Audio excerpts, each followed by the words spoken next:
I went for a walk around Bondi, and I've been to Surrey Hills, which was amazing. I loved it there. It felt like you're in a Wes Anderson film. Yeah, that's where I work. Oh, it's brilliant. But I saw a guy in a coffee shop with a parrot on his shoulder.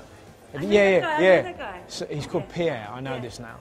And he ordered 2 drinks. He ordered a coffee for himself and a mini little sort of baby chino, parrot chino, for the parrot. And they just sat there, just like it was the most ordinary, normal thing, both sipping their coffee, and nobody else was laughing. Everyone was just in the coffee shop as if the guy was just burying his parrot, you know. And I thought, I like it here. Yeah. You know, I just kind of, I love stuff like that, just kind of silly little things that happen. So I think it's weird, isn't it? It always sort of happens when you're on holiday.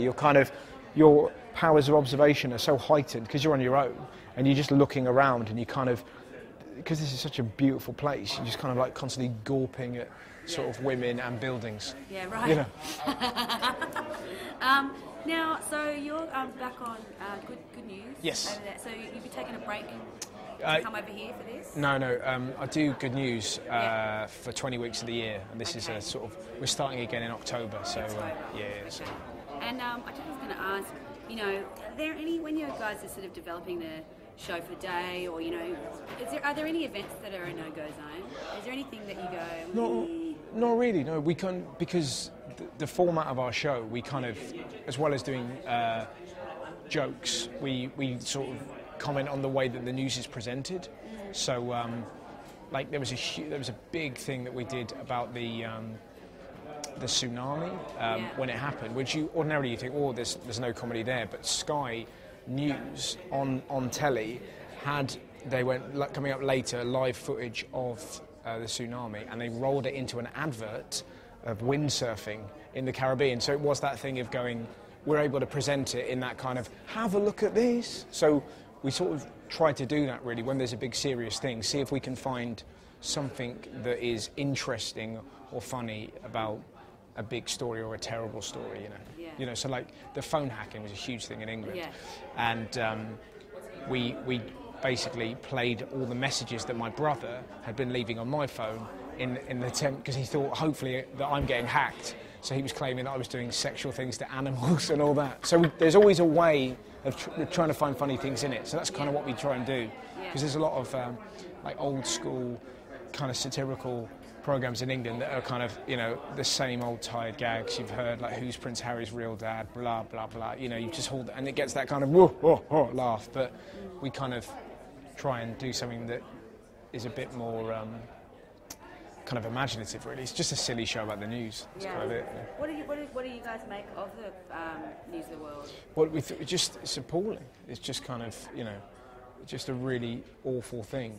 But what's fascinating about it is that how silent the other papers were. So I think that's going to be the next thing, because none of the other papers were commenting on how the News of the World were phone hacking, which screams guilt. So they were clearly doing it as well. So I don't think it's the end of it. Yeah. How do you family feel? I mean, they feature quite heavily. Yeah, in some of these stand-up. they're delighted. They love it. They love it. Yeah, totally. Some of my family deliberately act up at Christmas. So you can get in there? Yeah, totally. Like literally in an attempt to get into my set. So my cousin, who's 7, spent an hour last year, Christmas Day, hiding in a dog cage like that. And I go, what are you doing, mate? You're probably going to talk about this? Get out of the fucking dog cage. Before someone thinks I've put you in it, then get out. So yeah, they're pretty cool with it, you know. I've got quite a relaxed family. I don't really care. That story I was watching when I was doing a bit of research. The hot tub. Yes. Yeah. Did she really say that? She did. In fact, the actual truth of it is far worse. Recently, my mum bought a hot tub. Now, I don't know if anyone's ever been in a hot tub. Now, you think it's going to be amazing. You realise after about a minute, you're actually having a bath outside with your mum. And it's fairly awkward. I've got a lazy eye. You looking at my thighs, you pervert? No. She made me put an eye patch on. There's nothing bleaker. People just driving past our house. What's that old woman doing in a bath outside with a pirate?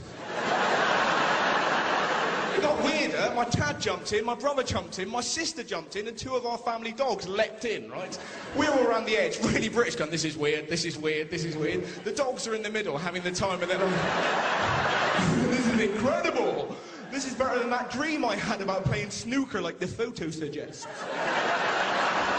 And my mum, right? My mum looked up and went, guess what everyone in this hot tub's got in common? I don't know, Mum, what? That's a dog hit me, right? My mum looked up and went, everybody in this hot tub has sucked my tits.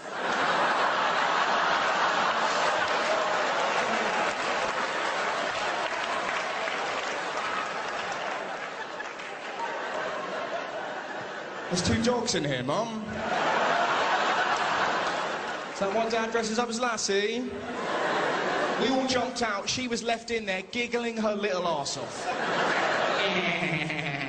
And she was like, why didn't you tell the whole story? And I was like, well, because it was a heavy section where you were telling me and my sister about anal sex, Mum.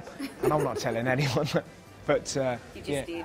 Oh, well, no, but not the, well, there's a better way of putting it. Yeah, I was going to say not the ins and outs of it, but there's a far better way of putting it. But, yeah, she's very funny. She's just funny, my mum, you know.